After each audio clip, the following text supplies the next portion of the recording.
Okay चले, तो आज का टॉपिक अपन क्या स्टार्ट करने वाले हैं, इलेक्ट्रिक फील्ड। इलेक्ट्रिक फील्ड पहले इससे हमने डिस्कस किया था इलेक्ट्रिक फोर्स को, फोर्स निकालने का ये एक दूसरा मेथड है। क्या इलेक्ट्रिक फील्ड क्या है? हमें पता है कि मान लेते हैं एक चार्ज है, पॉजिटिव चार्ज रखा हुआ है, तो हमें पता है फील्ड क्या होती है। फील्ड होता है कि इसका इन्फ्लुएंस जोन, इसका क्या है कि इन्फ्लुएंस जोन। तो उसे हम चेक कैसे कर सकते हैं? चेक करेंगे जब हम कोई दूसरा चार्ज लेके आएंगे। लेट्स से हम नेगेटिव चार्ज लेके आए, तो हम देखेंगे कि ये कितना फोर्सफुली इसे पुल कर रहा है। ये पुल करने का जो फोर्स है इस चार्ज को, वो ही बताएगा कि इसकी फील्ड कितनी पावरफुल है वहां पर। तो मैथमेटिकली इसे कैसे डिफाइन किया जाता है? That field is force acting on a unit charge particle. Okay, उसे क्या बोलते हैं अपन? Test charge. तो फोर्स की डेफिनेशन क्या हो जाती है? फील्ड की definition, field is defined by the force acting on a unit test charge particle. Okay, तो फील्ड का यूनिट क्या हो जाएगा? यूनिट होगा फोर्स का यूनिट न्यूटन अपॉन चार्ज, मतलब न्यूटन पर कूलम।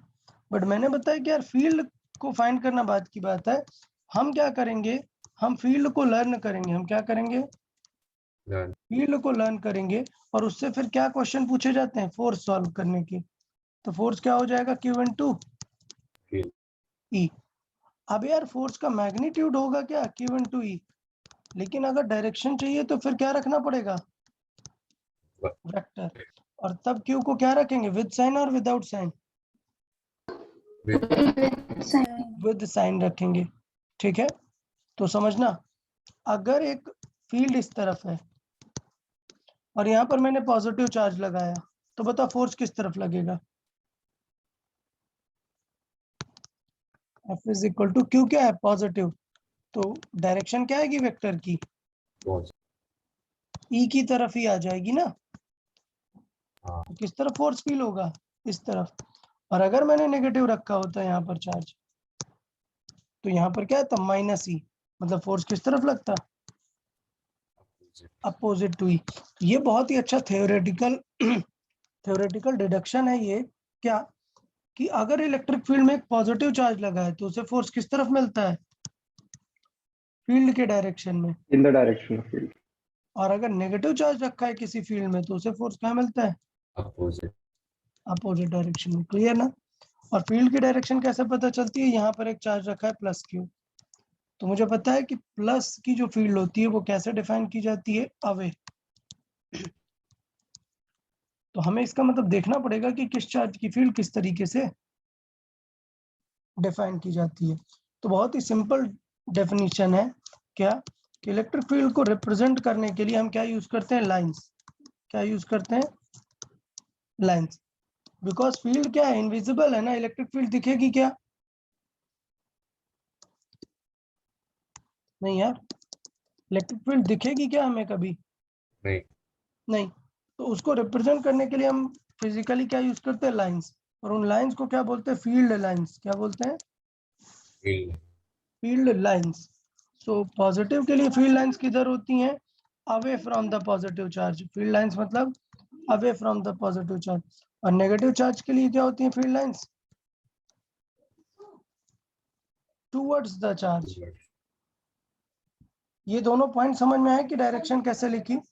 इसलिए मैंने ये पॉजिटिव चार्ज लिया और फील्ड कैसे दिखाई है? अवे। तो प्लस से फील्ड क्या होती है? अवे। ये जो फील्ड लाइंस हैं इनकी कुछ प्रॉपर्टीज भी होती हैं, वो डिस्कस करने से पहले बताइए फील्ड लाइंस क्या होती हैं। कोई बताए what are the field lines? एक मार्क के लिए डिफाइन करें।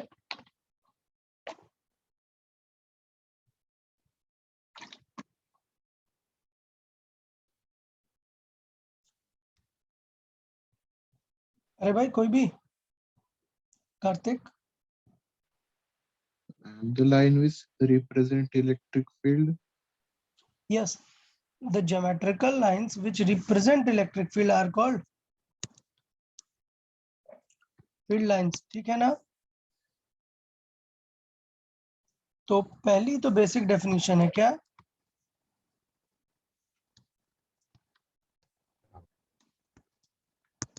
क्या है भाई? away from positive. Away from positive and towards me. Negative. अब बात आती है कि इनकी पावर कहाँ तक है। तो अगर ये एक प्लस चार्ज है तो लॉजिकली इसकी जो इलेक्ट्रिक फील्ड है वो इनफाइनाइट तक होती है लॉजिकली, बट एक्चुअली जब थ्योरेटिकली मतलब वैल्यू देखोगे तो वैल्यू बहुत पास, मतलब थोड़ी देर में ही क्या हो जाती है, इतनी कम हो जाती है कि नेग्लिजिबल हो जाती है। तो अगर ऐसा कोई पूछे कि इलेक्ट्रिक किसी चार्ज की जो इलेक्ट्रिक फील्ड है वो कहाँ तक होती है, तो इनफाइनाइट तक होती है, बस उसका मैग्नीट्यूड थोड़ा दूर जाने के बाद बहुत ज्यादा कम हो जाता है। ठीक है ना? Yes sir. इनकी रेंज कहाँ तक कंसिडर की जाती है? इन्फिनिटी तक। सिर्फ क्या चीज कम हो जाती है इनकी? स्ट्रेंथ। स्ट्रेंथ कम हो जाती है। नेक्स्ट क्या है? Never intersect. Never intersect. Field lines join हो सकती हैं बट इंटरसेक्ट कभी नहीं करेंगी। ये प्लस एक माइनस है, तो प्लस से तो आगे जा रही हैं, और नेगेटिव के लिए क्या होगी फील्ड लाइंस? Toward टुवर्ड्स आ रही होगी। तो ज्वाइन हो सकती हैं ये, कि ऐसे नेगेटिव की तरफ चली गई, ऐसे नेगेटिव की तरफ चली गई, लेकिन कभी भी दो फील्ड लाइंस इंटरसेक्ट नहीं करेंगी। मतलब ऐसा नहीं होगा कि ये नेगेटिव वाली है और ये पॉजिटिव वाली ने उसको ऐसे कट कर दिया। समझा? Yes sir.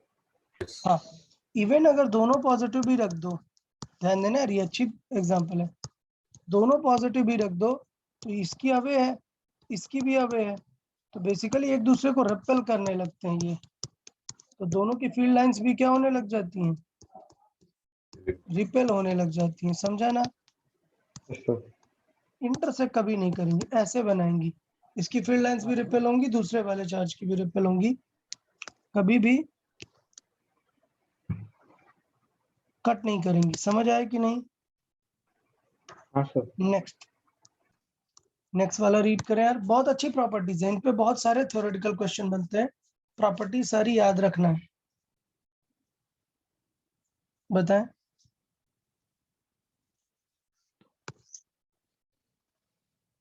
क्या है खास बात? लूप कभी फॉर्म नेवर नहीं फॉर्म करते। Close loop, while the interaction of two charges may feel like loop formation but it is not a loop. Clear? Loop का मतलब ये होता है कि अगर यहां से फील्ड गई है तो यहां से रिटर्न, इसे लूप बोलते हैं। अगर यहां से ऐसे दो ऐसे फील्ड दिख रही है तो this is not a loop. Okay, तो मैग्नेट इलेक्ट्रिक फील्ड इस तरीके से हो सकती हैं, दो फील्ड्स, ठीक है, लेकिन अगर ऐसे एरो आ गया मतलब ये क्या बन गया, एक loop. लूप, तो लूप नहीं बनाती हैं कभी भी। समझ आया? नेक्स्ट प्रॉपर्टी, ऐसे क्वेश्चन पूछे जाते हैं यार बुक्स में, आपको अभी मिलेंगे सॉल्व करने में, कि रैंडम फिगर बने हैं और कहीं पर इलेक्ट्रिक फील्ड ऐसे थी और ऐसे यहाँ पर इलेक्ट्रिक फील्ड सर्कल हो गई, क्या बन गई, एक लूप। ऐसे क्या लूप बनाएगी क्या कभी भी? नहीं सर। नहीं। तो देखें, यहाँ पर दिखाया गया है एक पॉजिटिव और नेगेटिव का इंटरेक्शन और एक पॉजिटिव और पॉजिटिव का इंटरेक्शन। देखो समझ आया कि नहीं सारे? Yes sir. तो क्या ये लूप है क्या? नहीं, ये लूप नहीं है, these are individual lines. Okay, loop तब होता है जब यहाँ से जाता और यहाँ से रिटर्न आता। क्लियर है ना? हाँ सर। ओके, ठीक है। नेक्स्ट देखें, ये बहुत हाई क्वालिटी है, बहुत ही अच्छा प्रॉपर्टी है। तो यहाँ तक की प्रॉपर्टी सारी क्लियर है कि नहीं? एक बार रीड कर लो सारी प्रॉपर्टीज एक बार।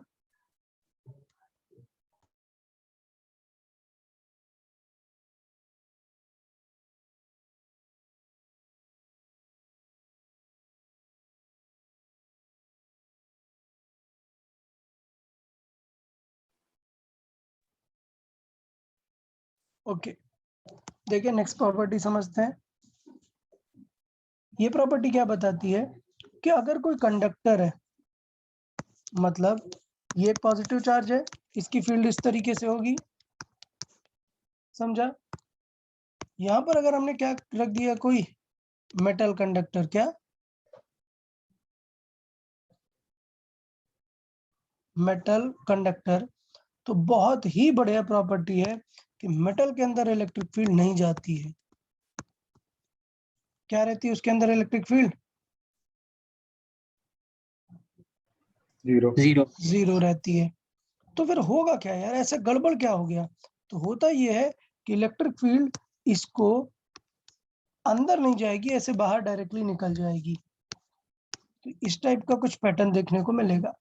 फिर नेक्स्ट पॉइंट आता है कि यार ऐसा भी नहीं होता जैसे मैंने अभी ड्रॉ कर दिया, नहीं, जैसे ही वो मेटल सरफेस के पास आती है वो उसको हमेशा परपेंडिकुलरली हिट करती है।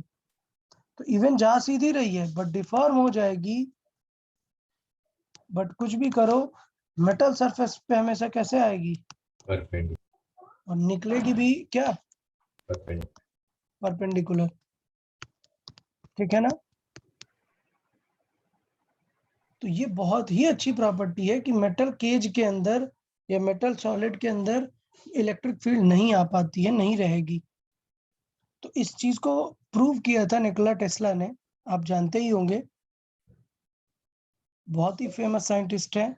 उन्होंने एक पूरा एक केज बनाया था, मेटल केज, और उस पर बहुत हाई इलेक्ट्रिसिटी ऐसे की हुई थी, उसे निकोला केज भी बोलते हैं। उसने ये बताया था फर्स्ट टाइम कि अगर ये केज है और आप इसमें लाइट डालो और आप अंदर एक इंसुलेटिंग वुड प्लेटफॉर्म के थ्रू अंदर खड़े रहो, आपको जो इलेक्ट्रिक फील्ड है वो हार्म नहीं कर पाएगी। तो क्वेश्चन ये आया कि उनके अकॉर्डिंग ये आया कि जो लाइटनिंग स्ट्राइक होता था पहले के टाइम पे, लाइटनिंग स्ट्राइक काफी होता था जब नेचुरली वेदर बहुत अच्छा था। उस टाइम पे बहुत ज्यादा थंडरस्टॉर्म के केसेस भी आते थे। तो उसमें प्रॉब्लम ये होती थी, निकोला टेस्ला ने सजेस्ट किया कि एक बॉक्स को, वुडन बॉक्स को किससे कवर कर दो, थिन मेटल से। तो इलेक्ट्रिसिटी ही तो है ना वो जो लाइट आ रही है, तो लाइट यहाँ पर आएगी और तुरंत इससे पास होकर नीचे चली जाएगी, अंदर कुछ करेगा क्या? नहीं। लेकिन उनका ये एक्सपेरिमेंट फेल हो गया। रीजन भी, वो जो लाइटनिंग आ रही थी ना उसका अमाउंट इतना ज्यादा था कि जब वो हिट करती है तो एक्सेसिव हीट आती है, इतनी ज्यादा हीट आती है कि ये मेल्ट हो जाता है। समझ आया? तो ये प्रॉब्लम है कि केजिंग में इलेक्ट्रिक फील्ड का तो फर्क नहीं पड़ेगा, लेकिन अगर बहुत ज्यादा huge amount of electric field है तो वो क्या कर सकता है, उसको इतना हीट कर सकता है कि वो मेटल ही मेल्ट हो जाए। ओके, तो चीजें थोड़ा सा ध्यान रखना है। ये समझ आया या नहीं? Yes sir. पक्का लर्न रखेंगे, इस पे भी क्वेश्चंस बनते हैं काफी सारे प्रॉपर्टीज में, प्रॉपर्टीज ऑफ इलेक्ट्रिक फील्ड में। तो मेटल सरफेस पे हमेशा, किसी भी कंडक्टर के सरफेस पे फील्ड हमेशा कैसे इंसिडेंट होगी, परपेंडिकुलर। परपेंडिकुलर। ठीक।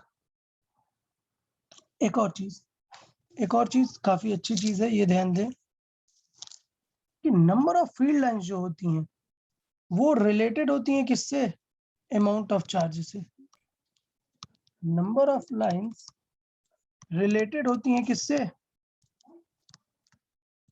अमाउंट ऑफ चार्ज से। समझा है नहीं? मतलब हम देख सकते हैं क्या नंबर ऑफ लाइंस को? नहीं, लेकिन जहां पर ड्रॉ की गई है उससे हम बता सकते हैं कि कौन सा चार्ज स्ट्रांग है कौन सा नहीं है। बताओ इससे कितनी लाइन निकल रही हैं? 8। इससे 8। मतलब दोनों क्या है, सेम पावर के चार्जेस हैं। यहाँ से कितनी लाइन निकल रही हैं?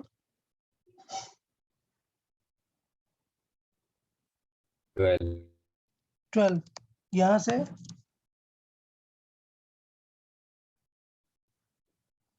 11। इसका मतलब ये चार्ज लेस है और ये चार्ज स्ट्रांग है। समझा? तो इनडायरेक्टली ये भी एक प्रॉपर्टी बन सकती है कि नंबर ऑफ लाइन से आप काउंट कर सकते हो कि चार्ज किसका ज्यादा होगा। तो जैसे मैंने ये फिगर बनाया है, पूछा है find the ratio of these charges. अब आपको समझ ही नहीं आएगा सर रेशियो कैसे बताएं, कुछ भी डेटा नहीं गिवन है। तो डेटा गिवन है क्या, these number of lines. Q1 में कितनी नंबर ऑफ लाइंस हैं? 8 8। 8 Q2 में कितनी है? 6 6। तो चार्ज का रेशियो डेफिनेटली रहेगा किसके जैसा? 8:6। समझ आया कि नहीं? तो ये भी एक एक्सटेंडेड प्रॉपर्टी टाइप काम में आ सकती है। तो बताएं प्रॉपर्टी ऑफ इलेक्ट्रिक फील्ड समझ आई या नहीं? यस सर ओके, तो ये थोड़ी सी अच्छी बात है। प्रॉपर्टीज ऑफ इलेक्ट्रिक फील्ड पे क्वेश्चन थ्योरेटिकल बनते हैं, आपको बुक्स में, शीट में, सब में क्वेश्चन मिलेंगे। थोड़ा सा केयरफुली अच्छे से समझ के सॉल्व करना है। अब अपन अपने मेन काम पे आते हैं। क्या main? Electric field of charged system. क्या? सिस्टम। तो हमने क्या बताया था कि अगर हमने इलेक्ट्रिक फील्ड का फॉर्मूला लर्न कर लिया अपने कुछ फेमस सिस्टम के लिए, तो हम क्या लिख सकते हैं फिर वहां पर? Force force. It will be just given to E. ठीक है ना? चले, तो पहले बहुत बेसिक से शुरू कर लेते हैं, जिनका हम ऑलरेडी सॉल्व कर चुके हैं। अच्छा, एक और चीज, सारे वैल्यूज का एक डेरिवेशन होता है। क्या होता है? डेरिवेशन। मैं कुछ डेरिवेशन आपको समझा दूंगा, जो बहुत ज्यादा कॉम्प्लेक्स है उन्हें नहीं बताऊंगा। क्यों? क्योंकि एग्जाम में भी उनका कुछ काम नहीं नहीं है। अगर आपने रिजल्ट लर्न कर लिया उतना काफी है। समझा ना? ठीक है, तो पहले मैं सारे मेजर जो एलिमेंट्स है वो आपको दिखाऊंगा, फिर आपको धीरे धीरे उन्हें लर्न करना है। कल मैंने कहा था कि ग्रेविटेशन एक बार रिवाइज कर लेना। जिन लोगों ने ग्रेविटेशन रिवाइज किया उन्हें बहुत ही सिमिलर पैटर्न देखने को मिलेगा। जैसे आप ले लो, क्या पॉइंट चार्ज, क्या पिक करो? Point charge. तो वो क्या हो जाएगा? पॉइंट चार्ज में तो फॉर्मूला काम आता है k Q 1 Q2 by are square. तो एक क्यू कैंसिल हो जाएगा, रिमेनिंग क्या आएगा? K Q by R R square. ठीक है, तो ये तो बहुत ही सिंपल सा है। फिर इसके बाद अभी थिन रॉड का भी जस्ट हमने डिराइव किया। फोर्स कैसे लिख सकते हैं?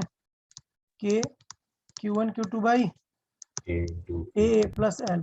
तो भाई एक क्यू कैंसिल आउट हो जाएगा, बाकी रिमेनिंग क्या बन जाएगा उसकी? फील्ड क्या आ जाएगी? के क्यू बाई, अब यहाँ पर हमने माना है कि वो पॉइंट कितनी दूर है? एक्स डिस्टेंस दूर है, तो क्या हो जाएगा? X x plus L. समझा? यस सर अच्छा, अब प्रॉब्लम आती है। मैंने क्या बताया कि जैसे ही कोई सिस्टम आएगा, मे भी उसके चार्ज की जगह पर क्या दिया होगा? उसकी चार्ज डेंसिटी।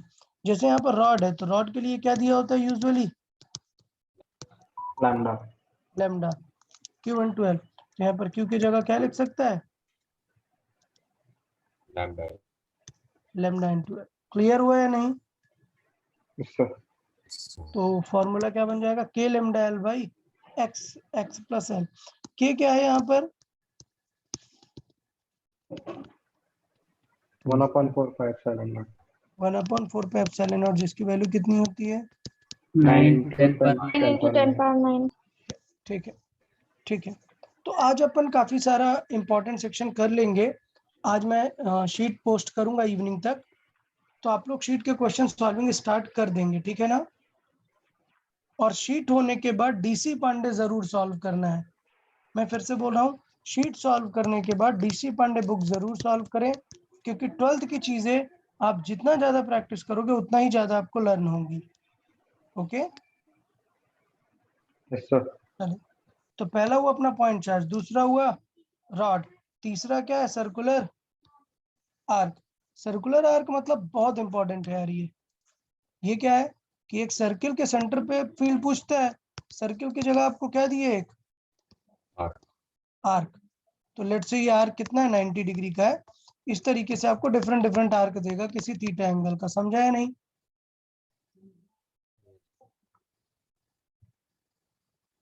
तो अब जरा फील करके सोचो इस आर्क को मैंने दे दिया पूरा पॉजिटिव चार्ज। अब बताओ फील्ड कैसे आएगी? सोचो, ये वाला पॉजिटिव चार्ज फील्ड देगा इधर, इधर वाला चार्ज देगा इधर, ऐसे करके सारे चार्जेस देंगे ऐसे फील्ड। मतलब हमें क्या निकालना है इस पूरे का? Resultant. Resultant. अगर सारे यूनिफॉर्म फोर्सेस हैं तो डेफिनेटली रिजल्टेंट कहाँ से जाएगा? बीच में. बीच में से। तो किसी आर्क की इलेक्ट्रिक फील्ड कहाँ से पास होती है उसके? Center से. अबे सेंटर से तो पास होती है, एंगल बाइसेक्टर से। कहाँ से? Angle by. अगर ये पॉजिटिव की जगह नेगेटिव होता तब एरो में किस तरफ बनाता? ऊपर की तरफ. टूवर्ड्स द नेगेटिव, ठीक है ना? सो जो फील्ड का एरो है वो अवे फ्रॉम द प्लस और टूवर्ड्स द नेगेटिव। बताओ रिजल्टेंट का डायरेक्शन समझ आया क्या? Yes, sir. अच्छा, और अपन क्या करेंगे, डेरिवेशन समझ लेंगे, बट पहले अपन फॉर्मूला लर्न कर लेंगे, ठीक है ना? ओके, तो चले। तो एक आर्क है, हमें पता है कि फील्ड कहाँ होगी उसके एंगल? नंबर 1 एंगल बाइसेक्टर में, नंबर 2 होगी फॉर्मूला। तो फॉर्मूला बड़ा सिंपल है, एक पॉइंट चार्ज के लिए क्या यूज करते हैं? लाइक के क्यू बाई आर स्क्वायर। यहाँ पर आर्क है तो उसका थीटा भी काउंट होता है, क्या होता है? Sign theta by 2 upon theta by 2। ठीक, तो ये फॉर्मूला आपको लर्न रखना है, क्या? के Q by are square into sine theta by 2 upon theta by 2। ये देखो यहाँ पर थीटा कैसा रखा है, विदाउट साइन के रखा है ना? तो क्या डिग्री में रखोगे क्या यहाँ पर थीटा? Radian. नहीं, जब भी थीटा अकेले रखा है तो कैसे रखा होगा? रेडियन। रेडियन में। ये हुआ एक फॉर्मूला। दूसरा फॉर्मूला मैंने क्या बताया कि क्वेश्चन जनरली चार्ज की जगह क्या देता है? उनकी डेंसिटी। तो यहाँ पर बेटा वायर है ना, भले ही वो आर्क है बट है तो वायर, तो क्या देगा आपको क्वेश्चन में? लैम्डा। Lambda. लैम्डा को लिखेंगे क्यू बाई एल, तो क्यू को क्या लिखेंगे? Lambda into L. समझा? अब समझना कि ये जो है ये कितनी लेंथ में है? इस आर्क की लेंथ में है ना, तो लेंथ की वैल्यू कितनी आएगी? R into Theta. Theta, R into theta. तो एल की जगह हमने क्या रखा? R theta. तो जब हमने एल की जगह पर यहाँ पर आर थीटा रखा तो एक थीटा क्या हुआ इससे? कैंसिल। बिकॉज थीटा कैंसिल हो जाता है, इसलिए फेमस कौन सा वाला फॉर्मूला है? ये। आप कौन सा फॉर्मूला लर्न करेंगे? ये वाला, 2 के lambda by R into Sin theta by. Sine theta by 2। पक्का सबको समझ आया ना ये? Yes sir. अच्छा, तो चलो अब बता देते हैं फॉर्मूला, अगर पता चल गया तो ठीक है। अगर ये हाफ आर्क है तो बताओ इसके सेंटर पर फील्ड कितनी होगी? यहाँ पर डायरेक्शन क्या होगी? इसका एंगल बाइसेक्टर 180 है तो इसका एंगल बाइसेक्टर 90। ये होगी फील्ड की डायरेक्शन। अब बताओ वैल्यू कितनी होगी इसकी? 2 के लैम्डा बाई इंटू 180 डिग्री है ना, तो 180 बाई 2 मतलब साइन 90। तो आंसर क्या आया? 2 के लैम्डा बाई आर। डन। अगर पूरा सर्किल ले लो तब 360 साइन 360 बाई 2 मतलब साइन 180 180 क्या होता है? 0 Zero. पूरे रिंग के सेंटर पे फील्ड क्या होती है? 0. 0। तो देख रहे हो, ये चीजें जितना ज्यादा लर्न करोगे इस चैप्टर में उतना अच्छा स्कोर करने की पॉसिबिलिटी रहेगी। बताएं सर्कुलर आर्क समझ आया या नहीं? Yes, sir. Clear? By the way mind में दोनों फॉर्मूले रखने हैं, ऑल्दो यूज ये वाला ज्यादा होगा और माइंड में आपको दोनों फॉर्मूले रखने हैं। ठीक, अब बात आती है कि इसे सॉल्व कैसे किया, डेराइव कैसे किया हुआ है। तो देख लेते हैं सिंपल वे पे डेराइव कैसे किया हुआ है। देखें, हमने लिया क्या? एक आर्क। क्या ले लिया? एक आर्क। हमें पता है कि इस आर्क का नेट फील्ड किधर आएगा? इधर एंगल बाइसेक्टर में। तो हमने क्या किया, कोई एक सेगमेंट ले लिया, किस एंगल पे? थीटा एंगल पे। कहां से? एंगल बाइसेक्टर से थीटा एंगल पे। समझा ना? और इसकी थिकनेस कितनी ले ली? D theta. तो ये आर्क कितना आ जाएगा, आर डी थीटा। समझा कि नहीं? तो अपन निकालेंगे कि यार इसकी फील्ड किधर है, तो इसकी फील्ड इधर होगी, इस मेन एंगल बाइसेक्टर से थीटा एंगल पर होगी फील्ड। तो हमने क्या किया, फील्ड के कंपोनेंट क्या कर लिए, कंपोनेंट। तो यार ये वाले सारे कंपोनेंट ऊपर और नीचे क्या कर देंगे एक दूसरे को, कैंसिल। सिर्फ कौन से कंपोनेंट ऐड होंगे, आगे कॉस थीटा वाले। तो इसका मतलब इसे मैं इंटीग्रेट करूंगा, मान लेते हैं इस तरफ थीटा 1 है, कितना है थीटा 1, और इस तरफ थीटा 2, तो माइनस थीटा 2 टू थीटा 1, यहां तक मैं इंटीग्रेट करूंगा किसे, डीई के कॉस कंपोनेंट को। समझा या नहीं? तो डेरिवेशन आपको समझ लेना है, but at the end answer आपको लर्न रखना ही है। तो देख लेते हैं किसे इंटीग्रेट किया हमने, डीई के कॉस कॉस कंपोनेंट को। अब डीई क्या है, इस छोटे से एलिमेंट की वजह से फील्ड, छोटे से एलिमेंट का क्या पता होना चाहिए, क्यू। आंसर क्या होगा, K into D Q by are square. सिर्फ डी क्यू फाइंड करना है। डी क्यू कैसे फाइंड कर सकते हैं, D Q is lambda into D X, और डी एक्स कैसे निकाल सकते हैं, RDQ. R D theta. इस तरीके से हमने क्या किया, यहाँ पर अप्रोच किया और यहाँ पर वैल्यूज रख के इंटीग्रेट कर दिया, और यहाँ से अपना फॉर्मूला आ गया। जो फॉर्मूला आया उसे थोड़ा सा रीअरेंज कर दिया, थीटा को थीटा बाई 2 लिख दिया, तो k Q R square upon sine theta by 2 upon theta by 2 आने लग गया। तो डेरिवेशन समझा है नहीं?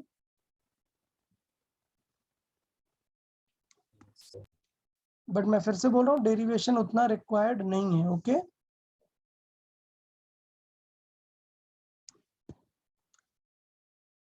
चले तो अपन डायरेक्टली क्वेश्चन पर चलते हैं। उससे पहले सब लोग जल्दी से लर्न कर लें इन्हें, जल्दी से 1 मिनट लर्न कर लो।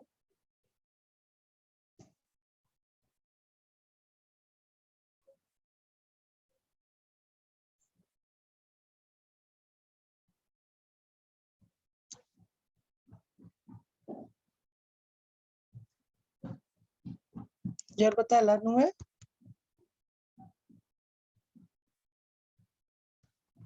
Yes sir. ओके चलो ठीक है, तो कुछ एग्जांपल्स की प्रैक्टिस कर लेते हैं। आपको वेलोसिटी वेक्टर बताना है 3 केसेस में। पहले बताना है हाफ रिंग में। हाफ रिंग का समझ आ गया है ना? Yes sir. हाफ रिंग का क्या आएगा आंसर, 2k लैम्डा का Okay, vertical lambda. Downward, 2k lambda by R, और direction down downward minus J K. Minus इसका आंसर क्या आएगा, 0। 0। Zero. तो ये दो हो गए। अब आप ये वाला सॉल्व करो। मुझे इलेक्ट्रिक फील्ड का magnitude as well as vector दोनों चाहिए। हमें क्या चाहिए, इलेक्ट्रिक फील्ड का magnitude and electric field vector, दोनों टाइप के ऑप्शन आपको दिख सकते हैं एट दिस पॉइंट। चलो सॉल्व करें सब लोग।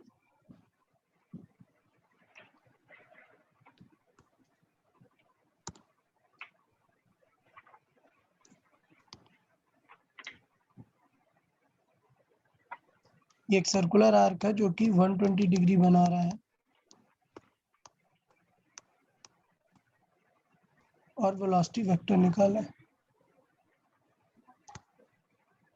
ठीक है, यहाँ पर इलेक्ट्रिक फील्ड का वेक्टर बताना है और मैग्नीट्यूड बताना है।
चलो पहले मैग्नीट्यूड बताओ, मैग्नीट्यूड सबको सॉल्व हुआ?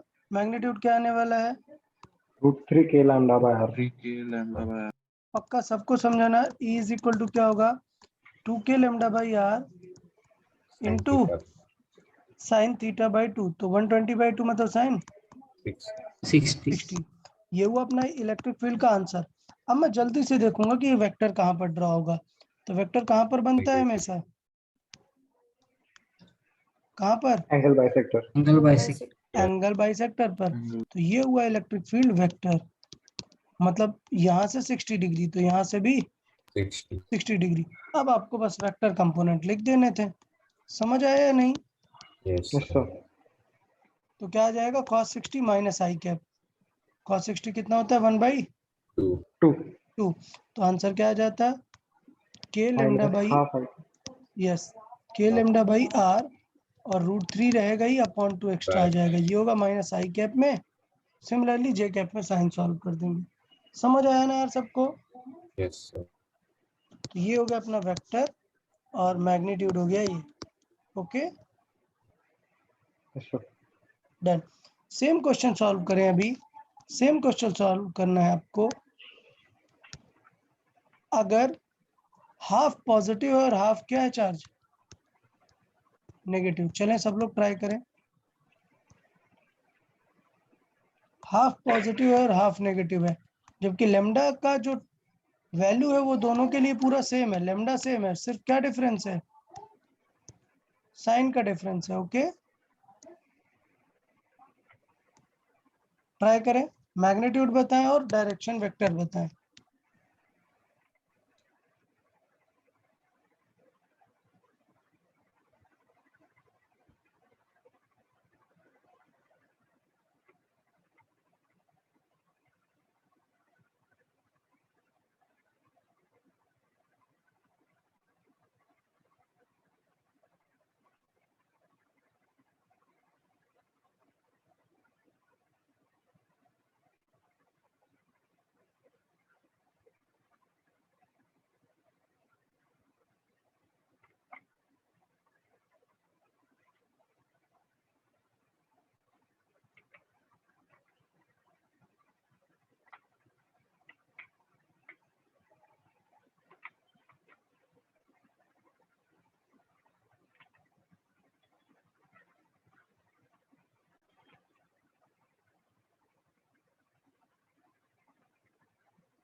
बताएं हो गया क्या?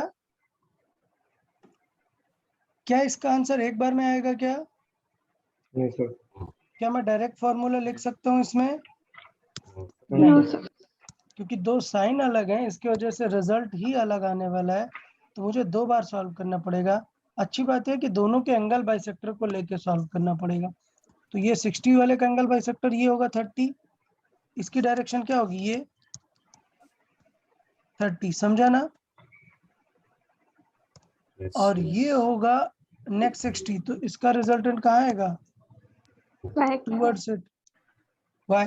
तब हमें क्या निकालना है? इन दोनों का रिजल्टेंट। समझा ना? हाँ sir. तो 2 तरीके हैं, क्या करो इसके Component. कंपोनेंट कर दो और इसके साथ सॉल्व कर दो। Cancel. समझा ना? Yes sir. But definitely cancel नहीं होगा। क्यों? क्योंकि ये x है। अच्छा, काम की बात बन गई। अगर आपको सिर्फ वैल्यू चाहिए तो काम बन गया। 120 x और x 120 पे, तो रिजल्टेंट भी क्या आता है? X. x आता है।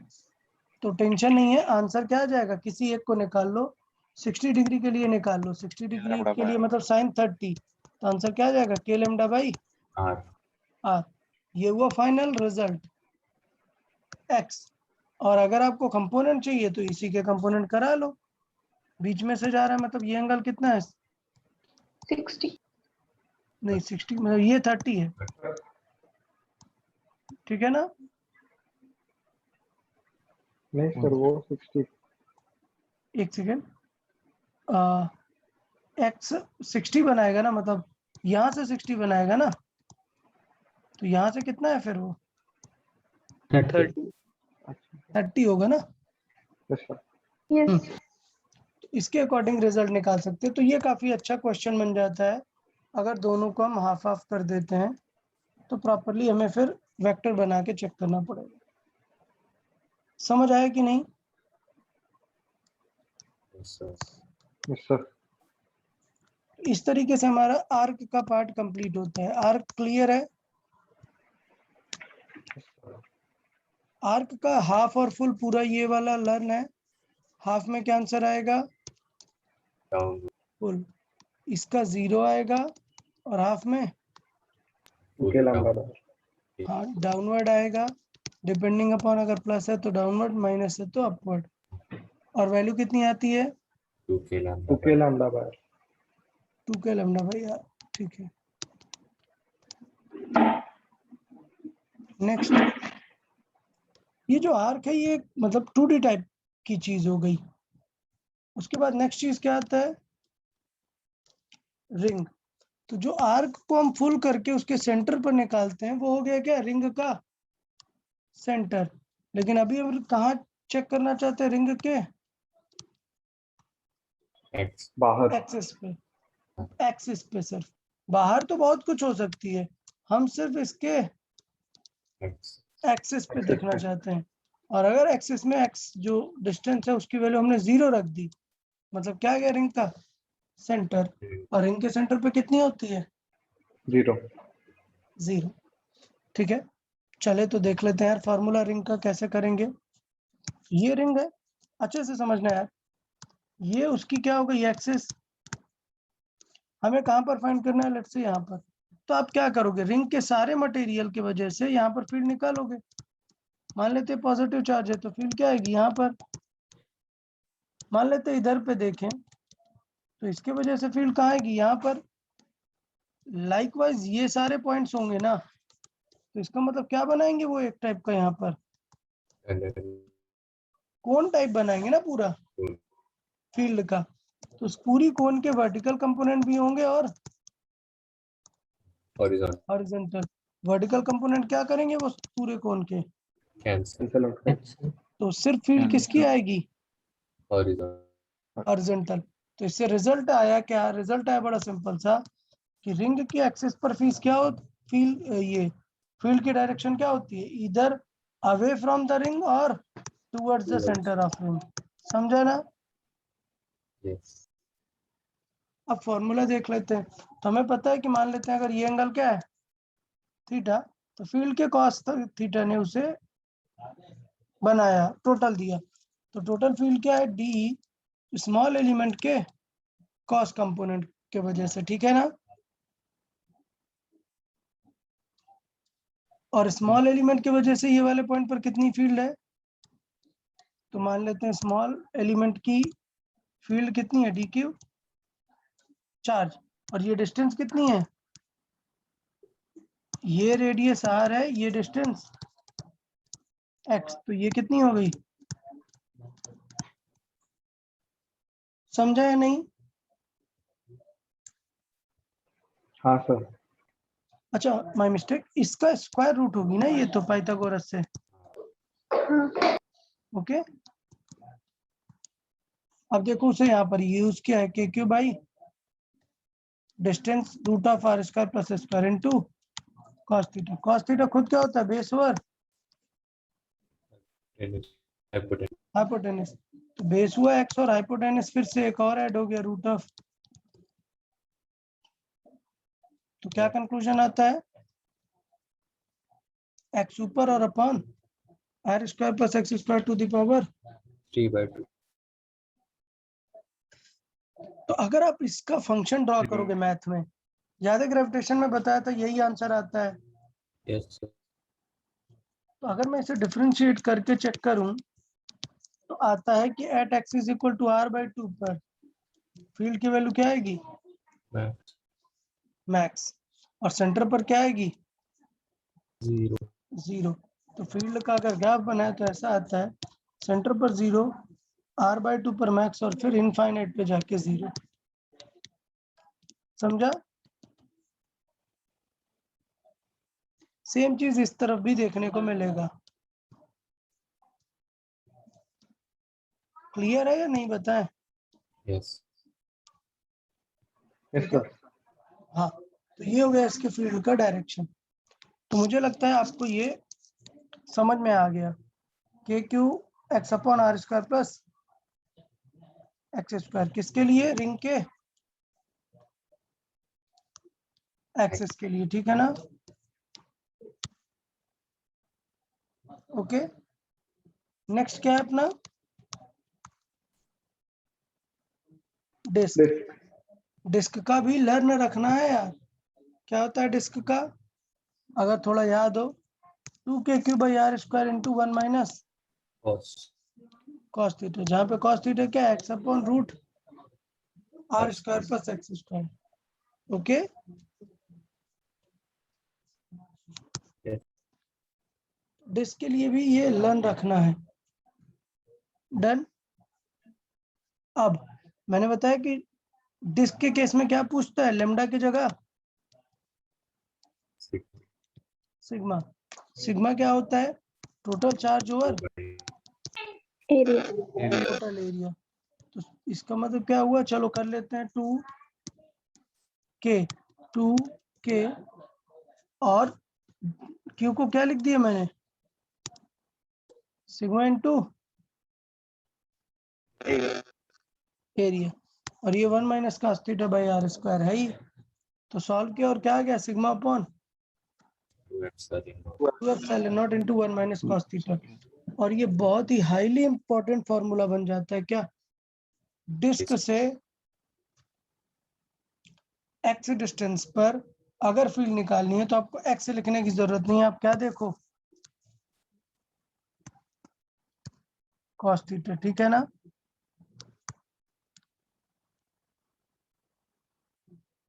बताएं यहां तक कोई डाउट? अच्छा, चलो जरा सोचो, अगर मैं x की वैल्यू क्या रख दूं, 0, तो अगर आपने cos थीटा में x की वैल्यू 0 रखी तो cos की वैल्यू क्या आ जाएगी,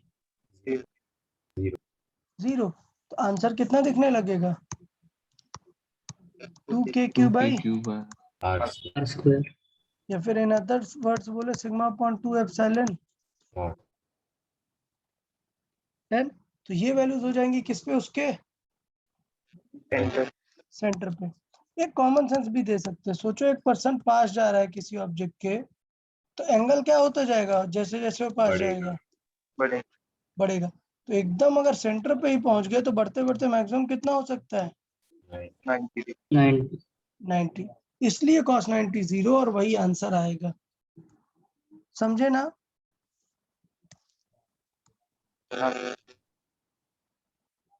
हाँ, तो ये दोनों फॉर्मूले लर्न रखने हैं, KQ वाला भी और सिग्मा वाला भी। ओके, और यहाँ पर एक बहुत इंपॉर्टेंट लाइन नजर आती है क्या, very near to the centre of the disc it behaves like an infinite plate sheet. तो ये मैंने आपको बताया हुआ है इस चीज को कि अगर कोई इनफाइनाइट शीट है तो उसके वजह से किसी पॉइंट पर फील्ड क्या रहती है, फिक्स्ड।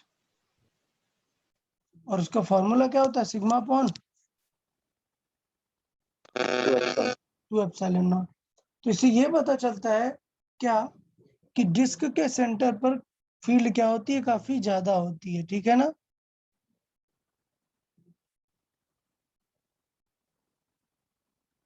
क्लियर ना? हाँ सर। ओके, तो ये थोड़े से इंपॉर्टेंट पॉइंट्स थे किसके बारे में, लेके डिस्क के बारे में। तो अब मैं फिर से बोल रहा हूँ कि डिस्क की जगह पर क्या रख दिया, एक प्लेट। ये इनफाइनाइटली लार्ज प्लेट है तो फर्क नहीं पड़ता कि आप कितनी दूर हो, अगर ये प्लेट बहुत बड़ी है, इनफाइनाइट है, तो एंगल हमेशा मैक्सिमम मतलब कितना बनेगा, 90। तो सोचने वाली जरूरत नहीं है, सोचो मैंने 2 प्लेट रख दी और आपसे पूछा इस पॉइंट पर बताओ, तो बहुत ही सिंपल है, अगर ये प्लेट प्लस है तो ये क्या करेगी, अवे कितना, sigma by 2 epsilon सिग्मा और बाय 2 अगर एप्सिलॉन नॉट। अगर ये नेगेटिव है तो ये क्या करेगा, इसी को 2 टुवर्ड्स खींचेगा। टूवर्ड्स करेगा। अगर पॉजिटिव कर दिया इसे तो फिर ये क्या करने लगेगा, Triple. अब Cancel out. ठीक है, कैंसिल आउट कर देगा जो भी। तो इस बेसिस पर प्लेट्स के लिए एक छोटा सा क्वेश्चन रखा हुआ है, देखें, ट्राई करें सब लोग। ये क्या, find the field at these given points A B C D. यहाँ पर हमें फील्ड बतानी है, जबकि इन सब की ये क्या है, एक प्लेट है, क्या है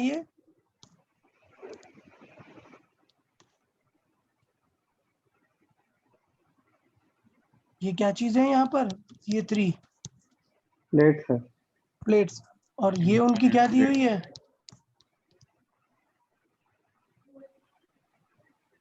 क्या दी हुई है,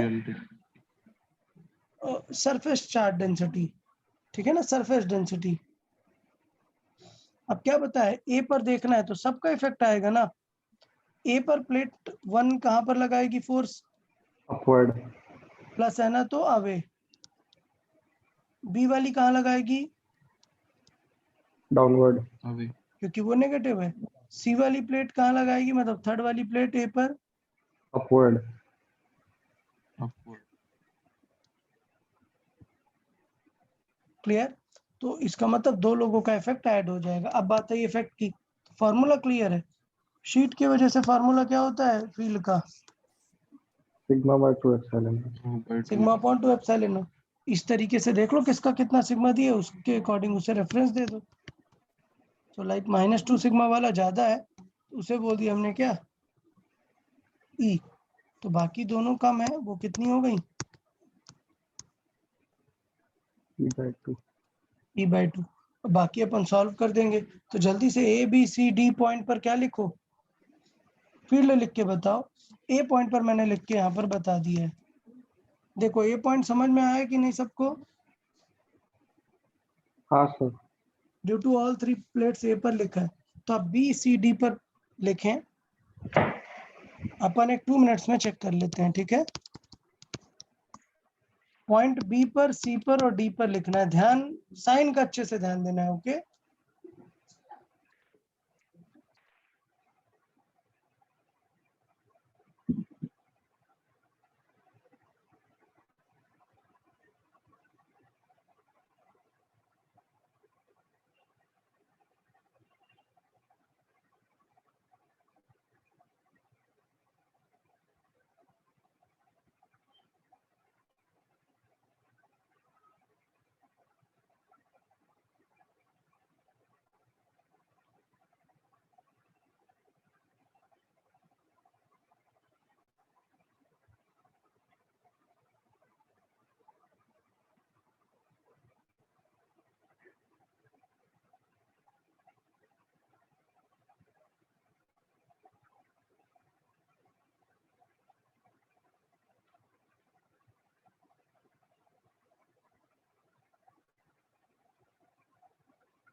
बताओ ट्राई किया सबने,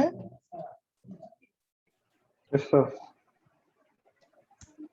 देखें बाकी लोग पूछ लेते हैं यार किसी से, आदित्य आदित्य भोसले आप बताएं।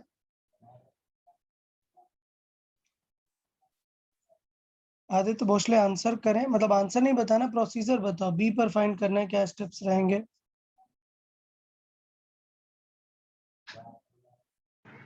Yes sir. हाँ बेटा आदित्य, क्या क्वेश्चन पूछा मैंने। सर बी वाले पर कैसा? हाँ बताओ कैसे करेंगे। पहला वाला प्लेट किस तरफ डायरेक्शन में रहेगा बी पर फील्ड। सर ऊपर होगा। अरे यार ऊपर कैसे होगा यार, ये प्लस प्लेट है ना। प्लस का काम क्या है, फील्ड जहां भी होगी अवे होगी ना। Yes sir. तो किस तरफ होगा बी पॉइंट पर फील्ड, नीचे। नीचे की तरफ। ये हुआ प्लेट नंबर 1 का। प्लेट नंबर 2 का बताओ किधर होगा, ये नेगेटिव है तो ये अपनी तरफ अट्रैक्ट करेगी या पुल करेगी, मतलब अपनी तरफ अट्रैक्ट करेगी ना। तो बी पॉइंट इधर है और प्लेट नीचे है, तो क्या करेगी ये भी नीचे की तरफ, समझा। Yes sir. और ये जो थर्ड प्लेट है ये पॉजिटिव है, तो ये क्या करेगी, इसके लिए तो पॉइंट ऊपर है ना, तो ये रिपेल करेगा ना, समझा या नहीं। Yes sir. ओके, तो ये दोनों सेम थी, कैंसिल हो गई, रिमेनिंग वाली ये सेकंड प्लेट की बच गई। बता ऐसे ही किया या कुछ और, बाकी लोग। Yes, sir. ठीक है, ठीक है, तो मैं एक्सपेक्ट करता हूँ कि ये आपने ऐसे ही किया हुआ है, तो इस तरीके से बन गया आपको। ठीक है, तो बी पॉइंट का भी हमने इसी तरीके से सॉल्व कर दिया यहाँ पर, बी पॉइंट। ठीक है, सी पॉइंट का भी सिमिलरली सॉल्व कर दिया और डी पॉइंट का भी सिमिलरली सॉल्व कर लिया है। चेक कर लें, करेक्ट है आपका answer. Yes, sir. Yes, sir. Okay, ठीक है, चले नेक्स्ट ऑब्जेक्ट्स में आते हैं। तो अपन ने क्या क्या डिस्कस कर लिया, अपन ने रिंग भी डिस्कस कर लिया, रिंग के एक्सिस पे, और डिस्क भी। कोई भी प्रैक्टिस शीट सॉल्व करने से पहले इन वैल्यूज को भी याद रखना, एग्जाम में ऐसे क्वेश्चंस डायरेक्ट आ जाते हैं। ऑफ कोर्स टेस्ट पेपर में नहीं आ सकते क्योंकि इतने सारे क्वेश्चन नहीं बनते इनमें से, लेकिन एग्जाम में प्रोबेबिलिटी ज्यादा होती है जिनको बाकी लोग इग्नोर करते हैं। तो नेक्स्ट पॉइंट अपन किस में आ जाएंगे, होलोस्फीयर। अब यार होलोस्फीयर में क्या बताया था, एक सरफेस होता है ना, तो आपको क्या देगा, सिग्मा। सिग्मा कैसे डिफाइन होगा, q upon 4 pi r. 4 pi r square, वो उसका सरफेस एरिया है। ये इंटरचेंज करना देखो आना ही चाहिए यार आपको, अगर आप इंटरचेंज नहीं कर पाओगे तो एग्जाम में फिर गड़बड़ी होंगी। चले देखें, तो क्या बताया था यार, हॉलो स्फीयर के इनसाइड फील्ड क्या होती है, 0. सरफेस पर आएंगे तो यूजुअल फॉर्मूला के क्यूब बाई आर स्क्वायर। और अगर बाहर जाओगे तो स्फीयर एक ऐसी ज्योमेट्री है जो कि किसके जैसा बिहेव कर सकती है, पॉइंट ऑफ पॉइंट ऑब्जेक्ट के जैसे। तो इसके लिए आंसर के क्यू बाई आर स्क्वायर ही रहता है। अब आंसर ट्राई करते हैं किसके टर्म्स में लिखने का, सिग्मा के टर्म्स में। तो इसका मतलब देखना, अच्छे से ध्यान देना, के को क्या लिखा 1/4 पाई एप्सिलॉन नॉट, क्यू को क्या लिखा sigma into 4 pi r square upon distance क्या आर R स्क्वायर। square. तो देखो यार 4 पाई कट हुआ, आर स्क्वायर कट हुआ, क्या है answer, Sigma by epsilon naught. Sigma by epsilon. तो थोड़ा सा याद रखना है कि दोनों याद भी रख सकते हो या फिर कन्वर्जन करना आना चाहिए जल्दी से, तो भी काम बन जाएगा। आउटसाइड की बात करें अगर, तो आउटसाइड पर अब नीचे कौन सी डिस्टेंस आएगी, स्मॉल आर स्क्वायर आएगा ना, तो आर कट नहीं होगा, sigma upon epsilon naught into r square by small r square. ठीक है ना यार, हॉलोस्फीयर में कोई डाउट क्या किसी को। नहीं sir. ठीक है, लर्न रखना यार, लर्न। ग्राफ क्या बन जाएगा इसका, इसका मतलब इनसाइड क्या आएगा, फील्ड 0, क्या आएगी इनसाइड फील्ड 0। उसके बाद आगे क्या होगी, 1/r स्क्वायर के फॉर्म में डिक्रीज होगी। ठीक है ना, ये ग्राफ होगा। ये सारे ग्राफ ग्रेविटेशन में बना चुका हूँ, क्लियर है ना? हाँ सर। ठीक है, Yes. डिस्क का बताओ, डिस्क का ग्राफ कैसे बनता है? डिस्क का ग्राफ बनता है थोड़े ऐसे, पॉइंट के लिए कांस्टेंट फिर डिक्रीज। ठीक पहले है? कांस्टेंट फिर ये रिंग का बना ही दिया था कि मैक्सिमम r/√2 पर होता है, तो ये थोड़े से ध्यान देना। हॉलो स्फीयर के बाद नेक्स्ट क्या आता है? Solid sphere. उससे पहले हॉलो स्फीयर का क्वेश्चन कर लेते हैं, उससे पहले हॉलो स्फीयर का क्या कर लेते हैं, क्वेश्चन कर लेते हैं। चलो ये वाला एग्जांपल ट्राई करें सब लोग। एक हॉलो स्फीयर है जिसकी रेडियस कितनी है? r, ठीक है? अब हमें गिवन ABC पॉइंट्स पे चाहिए, तो मुझे ए पॉइंट पर फील्ड चाहिए। बताओ ए पॉइंट इनसाइड है या आउटसाइड है हॉलो स्फीयर के? इनसाइड है। inside. इनसाइड है। कैसे पता? क्योंकि जो हॉलो स्फीयर होगा वो क्या होगा? R से r ज्यादा। Comma r comma R. r, ये होगा क्या? नहीं, नहीं, हॉलो स्फीयर ऐसा नहीं होता है। अगर आप 3D में देखोगे तो एक स्फीयर का मतलब ये है कि x पे जाएगा इधर, y पे जाएगा, ये x पे गया, ये y पे गया और ये z पे गया। इन तीनों की अलग अलग चीजें क्या हैं? r। इसका मतलब ये नहीं है कि r, इसके अंदर ही रहेगा। चलो सर्किल से फील करते हैं, रुको रुको, देखना मैं क्या बताना चाह रहा हूँ। एक सर्किल से देखो, सर्किल की रेडियस क्या है? r और r। बताओ r, सर्किल के अंदर होता है या बाहर? बाहर। बाहर होता है, क्योंकि r, कहाँ आएगा? R. यहाँ पर आएगा, समझा ना? यस तो सर। इसका मतलब अगर मैं बोलूं r, 0.9r, क्या लगता है ये अंदर होगा या बाहर? बाहर। r, 0.9r मतलब कुछ यहाँ कहीं पर आएगा ना, बाहर। तो ये बाहर। भी बाहर है। तो चेक कैसे करेंगे बाहर है या अंदर है? सिंपल सा क्राइटेरिया है, क्या? उस पॉइंट की जो डिस्टेंस है वो अगर किससे ज्यादा है? आर r से। से, तो फिर वो बाहर है, समझा ना? इस पॉइंट को अगर मुझे चेक करना है कि ये अंदर है बाहर है, क्या करना पड़ेगा? इस पॉइंट की डिस्टेंस। तो डिस्टेंस कैसे आएगी? √r/2² plus r/2²। क्लियर ना? Yes sir. तो वो r से कम आ रही है, इसलिए ये पॉइंट कहाँ है? Inside. इनसाइड। ये पॉइंट ट्राई करें, √(this²+ this²), ये पॉइंट एग्जैक्ट कितना आ रहा है? R r। मतलब ये पॉइंट कहाँ है? सरफेस पे। सरफेस पे है, ठीक? तो इसके अकॉर्डिंग चेक करेंगे कि इसके लिए आंसर क्या आएगा फील्ड का। ये तो इनसाइड हो गया ना, तो क्या आएगा? 0 0। ये Zero. कहाँ है? On the surface. Cube r surface पे, तो आंसर क्या आएगा? Sigma upon Epsilon. एप्सिलॉन, या फिर k³ r square. r²। Option पे डिपेंडेंट काम करना है। अब दे देता है r, r, तो लगता है कि ये सरफेस पर है, बट ये सरफेस पर है क्या? नहीं, इसका आंसर आएगा √3r, मतलब ये सरफेस से काफी बाहर है, समझा ना? तो sigma upon epsilon naught into r² by small r, मतलब एक्चुअल कितनी दूर है वो। Okay, yes sir. Yes, sir. तो पक्का समझ आ गया ना हॉलो स्फीयर का? Yes, sir.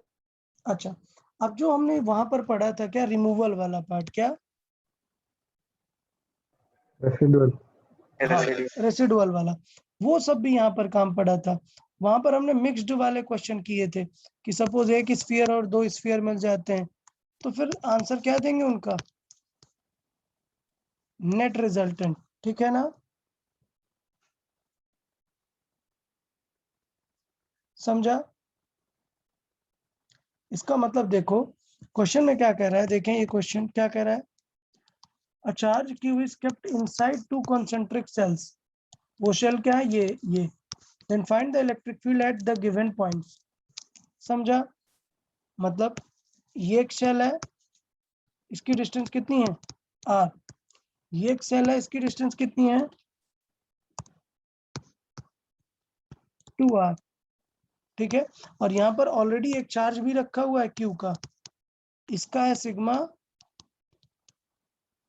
1 और इसका है सिग्मा 2। अब पॉइंट्स डिफरेंट पॉइंट्स पर पूछ रहा है कि फील्ड बताओ, तो पहले क्या चेक करना पड़ेगा हमें कि ये पॉइंट किसके अंदर है, समझा ना।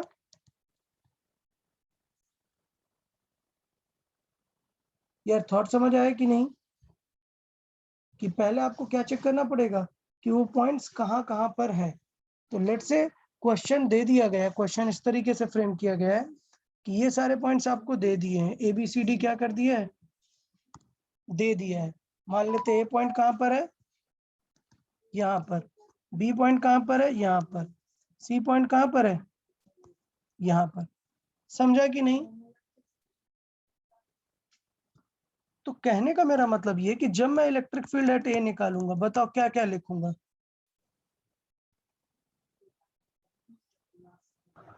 किसका किसका इफेक्ट आएगा ए पर, बस दोनों का 0 होगा। चार्ज का तो आएगा ही ना, दोनों शेल का 0 होगा। समझा कि नहीं। Yes sir. आंसर आएगा KQ/R², जो भी R की वैल्यू होगी, और बाकी दोनों शेल का क्या आएगा, 0। जबकि बी पॉइंट का क्या होगा, एक शेल का आएगा, एक का 0। एक का KQ/R² आएगा, और एक शेल का, और शेल का क्या आ जाएगा, sigma upon epsilon naught into इसका R² है अपॉन डिस्टेंस जितनी भी होगी। समझा ना। डिस्टेंस हमेशा कहाँ से लेते हैं, सेंटर से। थर्ड सेल का 0, और सी पर तीनों काम करेंगी। तो क्वेश्चन का पर्सपेक्टिव ये बताना था कि अगर ऐसे 2-3 शेल है बट चार्ज वगैरह रखा है, तो उनका इफेक्ट तो वहां पर दिखेगा ही। ओके, ये कॉन्सेप्ट समझ आया कि नहीं। Yes sir. ठीक है, तो इसे थोड़ा सा ध्यान देना है, सारी चीजों को अकॉर्डिंगली अप्रोच करना है। नेक्स्ट हमारा एलिमेंट क्या रहेगा, सॉलिड स्फीयर। अब यार सॉलिड स्फीयर में प्रॉब्लम है, सॉलिड स्फीयर में अंदर फील्ड 0 होती है क्या, अर्थ के केस में बताया था 0 होती है क्या, नहीं, हमें सॉल्व करनी पड़ेगी। तो जब भी सॉलिड स्फीयर की बात आती है तो दो पर्सपेक्टिव होते हैं, क्या सॉलिड स्फीयर की डेंसिटी कांस्टेंट है या फिर वेरिएबल है। समझा कि नहीं।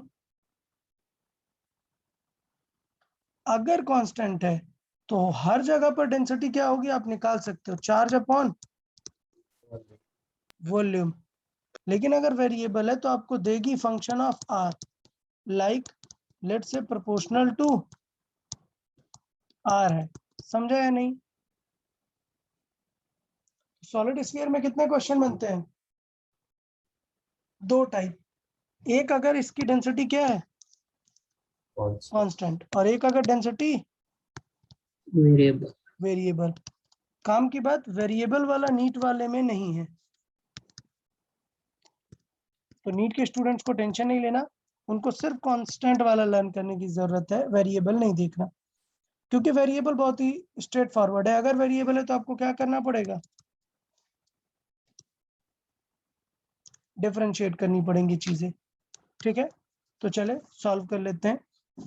मैंने पहले भी समझाया था कि जब भी मैं किसी इन पॉइंट पर निकालूंगा तो मैं बाहर का सर्किल तो कैंसिल आउट कर देता है, सिर्फ क्या बचता है, अंदर का सर्किल ही तो बचता है ना। तो जो इन वाला पॉइंट है वो अंदर वाले सर्किल के लिए किसका काम करेगा, सरफेस। तो अगर मुझे ये पॉइंट पर चाहिए तो आंसर क्या दिखेगा, KQ/R²। बस ये Q क्या होगा, इनसाइड वाला। समझा या नहीं। सर फिर से देखें आराम से समझते हैं। ये स्फीयर है, मैंने कहा ये सॉलिड है, हमें फील्ड चाहिए यहाँ पर फील्ड चाहिए।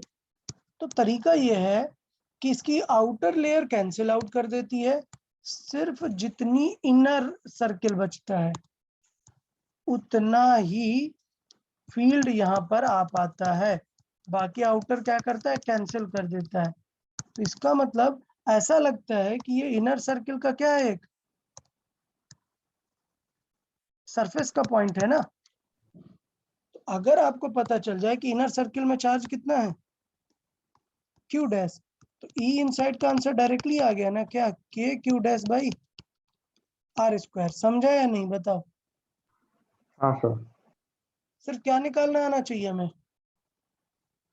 क्यू डैश, अंदर कितना चार्ज बचा। तो इसी के दो तरीके हैं। सोचो अगर डेंसिटी यूनिफॉर्म है तो मैं क्या करूंगा, क्यू डैश कैसे निकालूंगा, क्यू डैश निकालूंगा पूरा चार्ज अपॉन पूरा वॉल्यूम इनटू अपना रिक्वायर्ड वॉल्यूम। समझ आया या नहीं? Yes sir. पूरा चार्ज अपॉन पूरा वॉल्यूम इनटू रिक्वायर्ड वॉल्यूम। तो रिक्वायर्ड वॉल्यूम में चार्ज आ जाएगा, जैसे ग्रेविटेशन में मास निकालते थे वैसे ही यहाँ पर चार्ज निकालेंगे। अब अगर डेंसिटी वेरिएबल है तो आपको क्यू डैश अगर निकालना है तो अब आप क्यू बाई ये नहीं कर सकते क्योंकि ये कांस्टेंट ही नहीं है ना। तब आपको सिंपल लिखना पड़ेगा क्या, कि Q will be integration of small D Q, एक एलिमेंट लेके इंटीग्रेट कर दो, और डी क्यू अगर लिखना है तो वो होगा डेंसिटी इंटू डी वी। और स्फीयर के लिए अगर आप डी वी लिखते हैं 4/3 पाई आर स्क्वायर का डिफरेंशिएट करते हैं तो आंसर क्या आता है, 4 pi r square d r. समझा कि नहीं? तो आंसर तो रेडी है, आंसर ये है, सिर्फ क्या मेन चीज है फाइंड करना, क्यू डैश। तो मैंने बताया नीट वालों को ये बिल्कुल जरूरत है कि आप डायरेक्टली लर्न करके रखेंगे क्यू डैश क्या आएगा, जबकि जेई वालों को दोनों चीजें ध्यान देनी है कि रो फंक्शन भी दे सकता है। समझा या नहीं? अगर दे दिया कि रो प्रोपोर्शनल टू आर है तो टोटल यहाँ पर क्या हो गया, आर क्यूब। आंसर क्या आएगा, आर पावर 4/4। समझा ना? Yes sir. ओके, तो चले वापस आ लेते हैं। पहले अपन कांस्टेंट वाला कर लेते हैं क्या, कांस्टेंट। तो कांस्टेंट है तो क्यू डैश कैसे निकालेंगे, q upon 4/3 pi r cube into अपना वाला पाई आर क्यूब। तो ये मल्टीप्लाई किया, 4/3 पाई कैंसिल, और एक आर क्यूब से आर स्क्वायर कैंसिल, कितना आएगा, simple r by r cube. ठीक है ना? समझा या नहीं? ये मतलब sir. इनसाइड फील्ड किसके प्रोपोर्शनल है, आर के आर प्रोपोर्शनल। आर दूसरा मैंने बताया कि यार बेटा सिग्मा के टर्म्स में भी याद रखो, तो हॉलो स्फीयर के लिए सिग्मा था, बट सॉलिड स्फीयर के लिए क्या रहेगा, रो। रो मतलब वॉल्यूम चार्ज डेंसिटी। सो क्या आता है, रो बाई 3 एप्सिलॉन नॉट। सिर्फ हमने क्या लिख दिया है यहाँ पर क्या लिख दिया है, इसी को क्या लिख दिया, रो। तो आंसर किसके टर्म्स में आ गया, रो। के को लिख दिया 1/4 पाई एप्सिलॉन नॉट।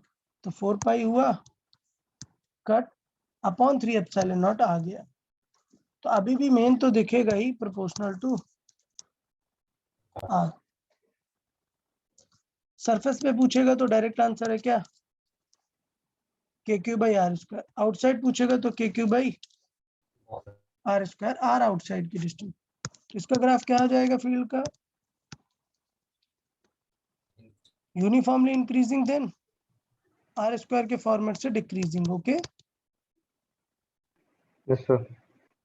और ये डेंसिटी के फॉर्मेट वाले भी आपको माइंड में रखना है। ओके, अगर माइंड में नहीं रखते हो चलेगा, कोई दिक्कत नहीं है, ये लर्न रखो और ये तुरंत कन्वर्ट कर लो। कन्वर्ट कर पाओगे ना, समझ आया ना कन्वर्जन?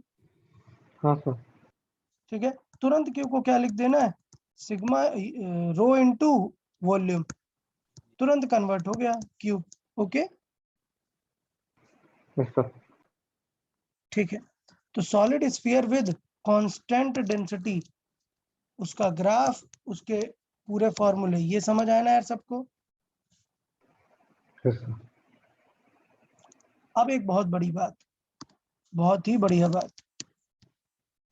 क्या? A conducting metallic solid sphere behaves like, follows. मतलब ये क्या हो गया यार? मास के केस में कोई टेंशन नहीं है, मास के केस में फर्क नहीं पड़ता कि कैसा सॉलिड है, बट चार्ज के केस में एक प्रॉब्लम है। क्या? अगर आपने मेटल का सॉलिड ले लिया तो एक्चुअली वो सॉलिड नहीं बनेगा, किसके जैसा बिहेव करेगा? हॉलो। रीजन मीन कि उसके अंदर फील्ड हो ही नहीं सकती। अभी थोड़ी देर पहले बता रहा था ना हाँ सर। कि मेटालिक कंडक्टर के अंदर फील्ड नहीं आएगी, तो उसके अंदर फील्ड जीरो होती है, तो वो कहने के लिए सॉलिड है। चार्ज हमेशा कहाँ पर एक्यूमुलेट होगा? सरफेस। सरफेस पे। तो बाद में मत पूछने लगना कि सर ये बिल्कुल अलग क्यों है, आपने तो कहा था सॉलिड स्फीयर के इनसाइड जीरो नहीं होती। नॉन कंडक्टिंग के लिए जीरो होती है, जीरो नहीं होती। कंडक्टिंग अगर दे दिया मेटल या कंडक्टर तो फील्ड क्या आएगी अंदर? जीरो है। तो बड़ा ही कॉमन वे पे ये चीज पक्का याद रखना है कि कंडक्टिंग स्फीयर किसके जैसा काम करता है। Hollow sphere. ठीक है ना? ओके चले, अब मैंने ये क्वेश्चन एक दे दिया वेरिएबल का। डेंसिटी किस फॉर्मेट में वेरी कर रही है? Small r by r. ठीक है ना? तो हमें किस किस डिस्टेंस पर चाहिए फील्ड? Are by 2। तो आंसर में कोई डाउट है क्या? क्या आंसर आएगा? ई इनका आर बाई 2 का बड़ा सिंपल है, k q dash by r by 2 का स्क्वायर। कोई डाउट क्या इसमें? अरे फॉर्मूला लिखना बताया ना, सिर्फ क्यू डैश में है। क्यू डैश कैसे निकालेंगे? तो क्यू डैश कैसे निकालेंगे? Integration of density into dv, मतलब 4 pi r square d r. समझा? और अब मैं यहाँ पर वैल्यू लिख देता हूँ रो की, दिए हुआ है rho naught into R by R, तो आर बाई आर कॉमन आ जाएगा, रो नॉट आर कॉमन आ गया, 4 पाई कॉमन आ गया, अंदर क्या बचा? एक आर और आर स्क्वायर मतलब आर क्यूब। तो इंटीग्रेशन क्या आएगा? R power 4 by 4 4। अब मुझे लिमिट क्या रखनी है? 0 to r by 2। 0 to r by 4 का चाहिए, तो यहाँ से क्यू डैश सॉल्व हो क्या आ जाएगा? समझा?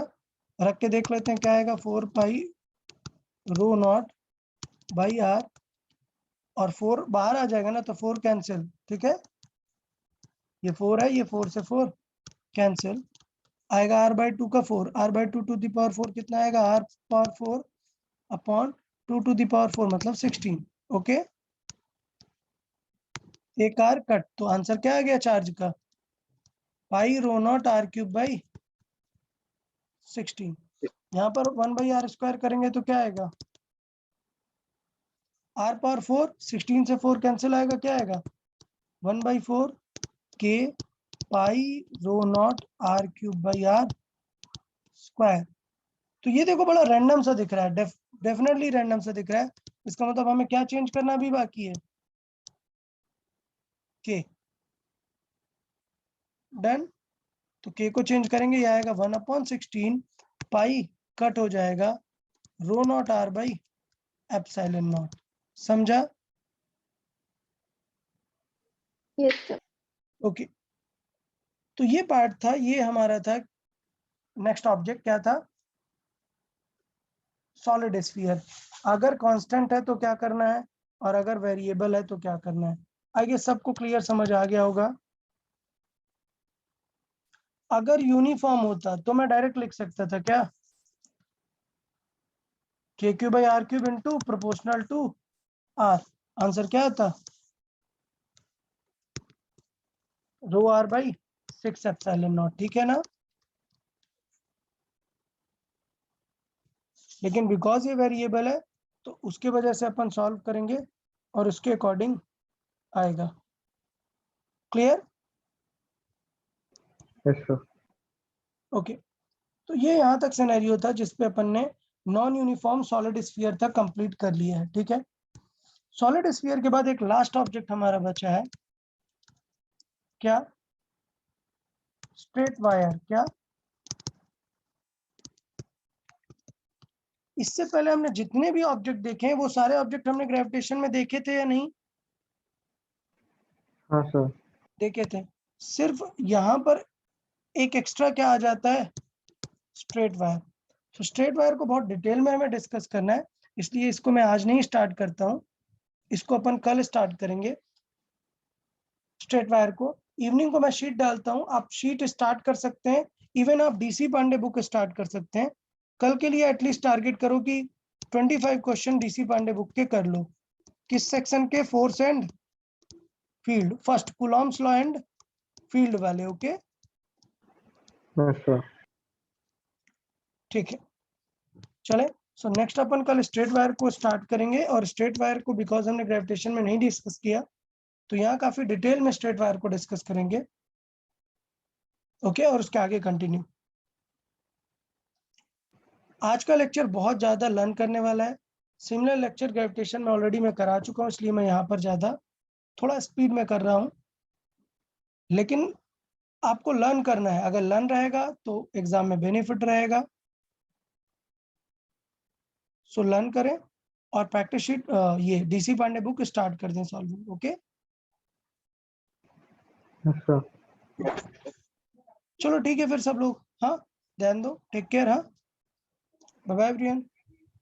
Bye sir.